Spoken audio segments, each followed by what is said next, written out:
Nah, oke, Bapak Ibu semua, eh,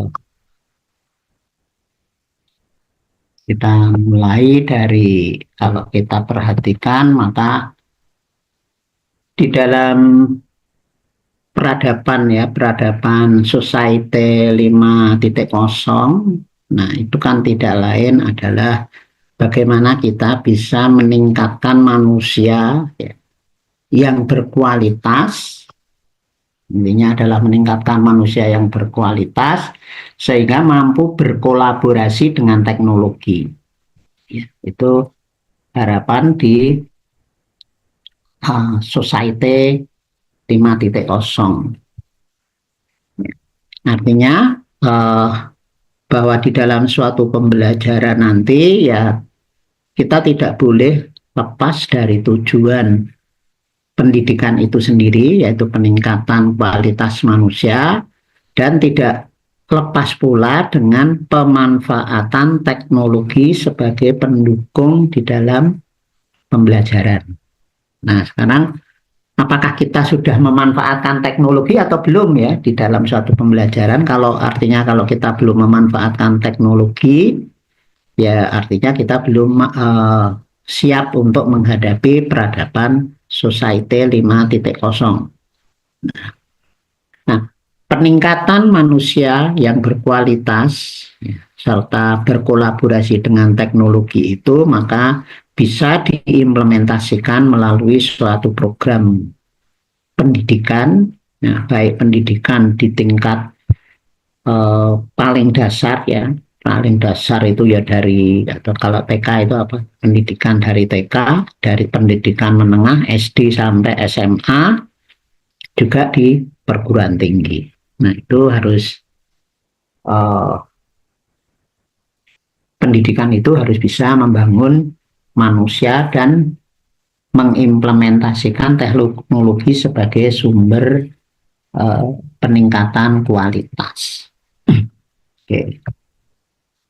Kemudian kita kembali ke visi dari pemerintah baru kita. Itu ada 4 pilar visi Indonesia Emas itu. Yang pertama melalui pembangunan manusia serta penguasaan ilmu, pengetahuan dan teknologi. Ya tentu saja itu sejalan dengan tuntutan dari Society 5.0 ya, melalui suatu pendidikan ya, sehingga tentu saja pendidikan itu menjadi hal yang utama di dalam membangun suatu negara ya. Mungkin kita kadang punya pemimpin ya yang orientasinya adalah membangun kualitas manusia, artinya pendidikan menjadi ujung tombak pembangunan, tapi juga mungkin suatu pemimpin yang pendidikan itu bukan menjadi yang utama, mungkin yang utama infrastruktur. Nah, mereka punya konsep ya, punya konsepnya masing-masing. Tapi yang lebih fundamental adalah bahwa negara akan maju manakala sumber daya manusianya yang dibangun. Nah, kemudian yang lain itu adalah sebagai pendukung. Oke.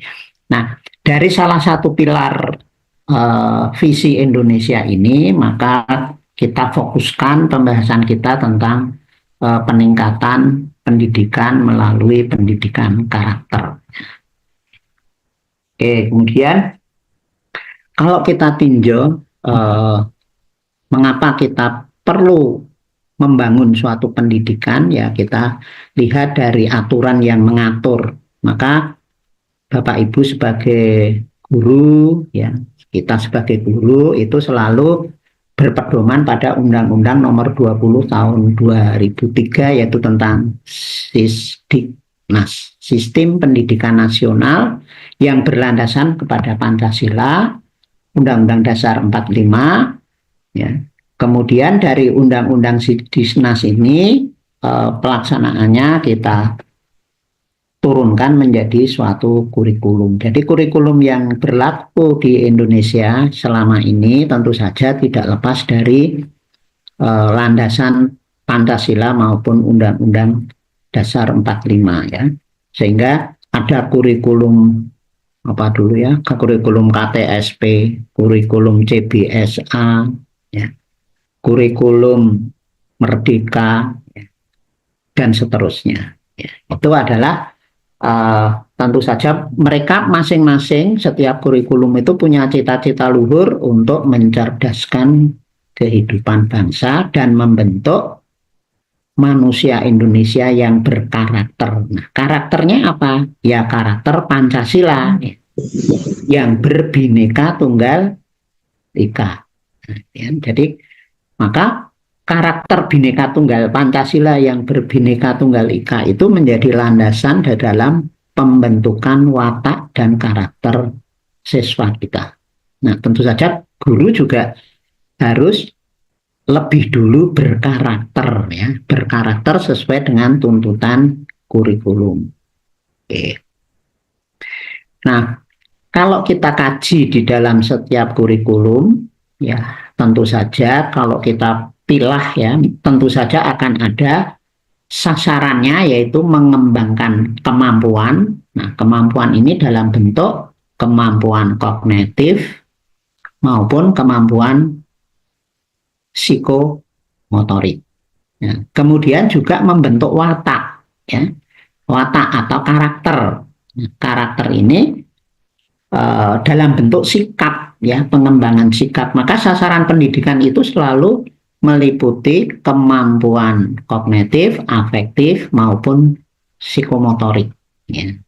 Oke. Nah, kemampuan secara khusus ya, kemampuan afektif tadi itu diwujudkan dalam bentuk pembentukan karakter. Ya. Nah, kalau kita cermati di setiap kurikulum, contohnya misalnya di dalam kurikulum Merdeka itu, pembentukan watak itu disebut sebagai 5P itu ya, 5 atau karakter Pancasila. Ya.